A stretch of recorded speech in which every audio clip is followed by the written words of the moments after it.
안녕하세요. 모든 분들 새해 복 많이 받으십시오.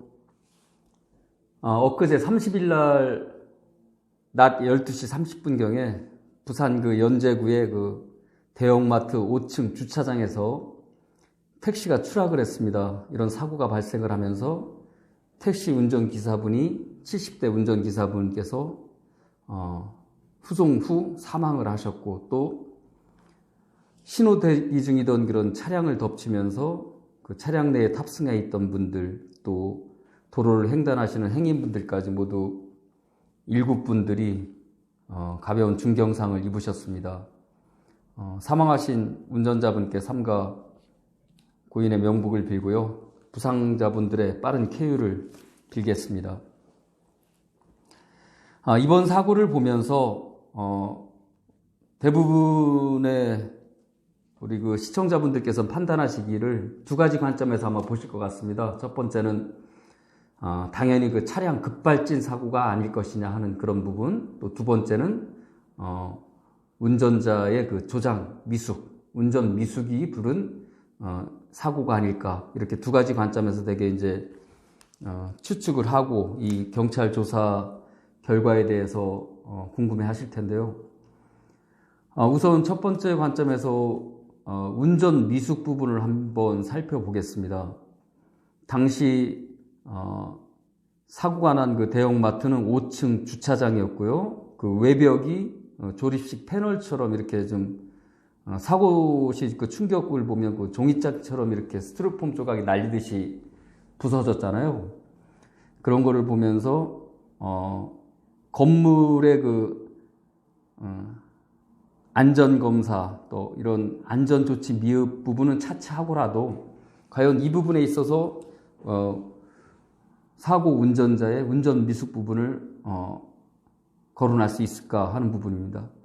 당시 사고 차량은 택시였거든요. 또 사고 차량 운전자분은 70세가량이 되셨는데 70세가량으로서 택시를 하실 정도의 분이 운전 미숙이다 하는 부분은 조금 납득하기가 어려운 부분이 있습니다. 택시 회사에 취직을 하려면 우선 택시 운전 자격 면허라든가 아니면 택시 경력 사항이 또 있어야 되고, 운전 경력이 당연히 있어야 되겠죠.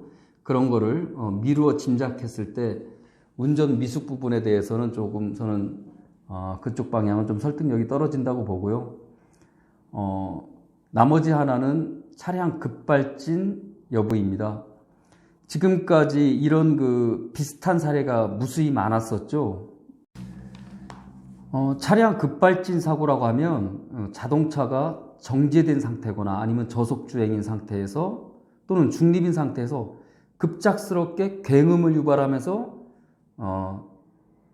굉장한 속도로 나아가는 것을 급발진 사고라고 합니다. 지금 2017년부터 현재까지 급발진 사고, 급발진 유형으로 접수된 것이 한 142건이 현재 보고가 돼 있는데요. 이런 것이 다들 유사한 형태의 이런 사고 상황을 나타내고 있습니다. 그렇다면 이런 급발진 사고는 왜 발생하는가? 가장 큰 것이 자동차의 제작 결함이랄까? 또 아니면 자동차의 자동차를 운전하는 운전자분들의 운전 미숙이랄까? 그때 당시 조작 당시의 운전 미숙, 이렇게 좀 예측을 할 수 있는데요. 자동차의 모든 것은 전자 제어 장치로 이루어져 있지 않습니까? 그 전자 제어 장치가 순간적인 오류, 기타 운전자의 조작이랄까 아니면 기타 그 이외의 상황에 의해서 오류를 일으키면서 운전자의 제어와는 전혀 다르게 이렇게 오류가 발생하면서 급발진 사고로 이어지는 이런 사례가 차량 급발진 사고의 유형이라고 볼 수 있습니다. 그렇다면 지금 자동차 제작사에서는 이런 급발진 사고에 대해서 인정을 하느냐? 인정을 하지 않죠. 또 설령 사고 운전자가 차량 급발진 사고로 추정이 되는 사고에 대해서 급발진 사고로 경찰 조사나 수사기관에서 어느 정도 혐의가 인정됐다고 하더라도 또 그것을 자동차 제작사 상대로 소송을 통해서 손해배상을 청구하고 이렇게 하는 것은 상당히 시간이라든가 아니면 또 법적 분쟁 또 다툼의 여지가 굉장히 많고, 현재까지도 차량 급발진 사고라고 해서 제조사로부터 책임을 인정한 사례는 사실 없는 것으로 이렇게 알고 있습니다. 그러나 현재까지 이렇게 많은 사례에 급발진으로 의심되는, 지극히 의심되는 이런 사고들이 비일비재했는데, 그럼 과연 이것을 어떻게 설명할 것인가? 또 이것을 조사하고 있는, 최초 조사하는 그 경찰에서는 과연 이 부분에 대해서 어떻게 검찰에 기소 의견으로 송치를 할 건지 아니면 불기소할 건지, 이런 부분에 있어서도 굉장히 지금까지 많은 이런 그 혼선을 빚어왔고 또 어려운 부분이 사실 이 급발진 관련 사고 처리 문제입니다.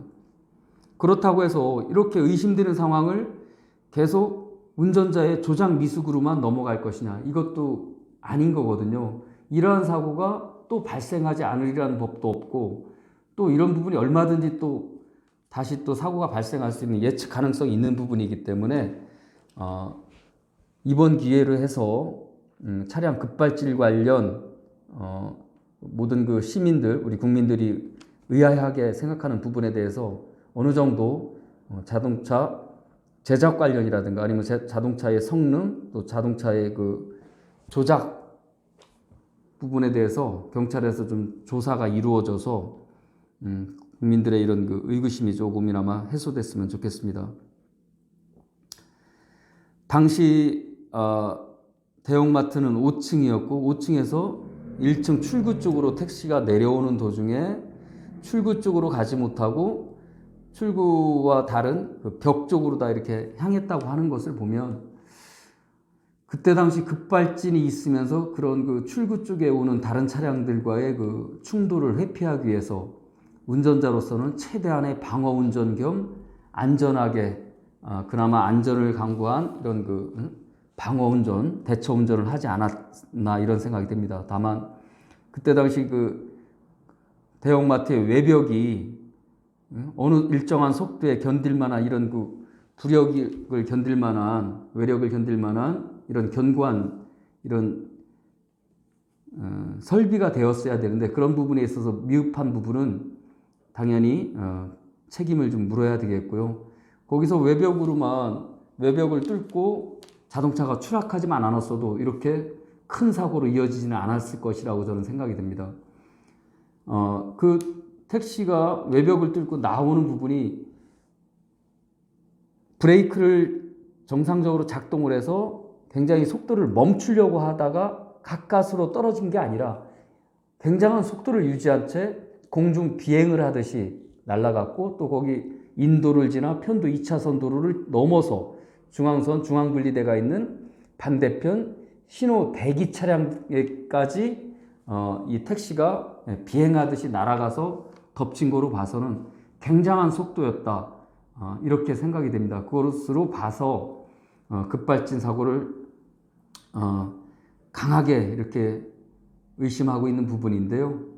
아무쪼록 경찰에서 이에 대한 조사와 또 모든 그 사회 시스템적으로 이 자동차 관련 부서랄까 이런 데서 명확한 이런 조사가 돼서 제2의 이런 사고가, 불미스러운 사고가 발생하지 않기를 바라는 마음 간절합니다.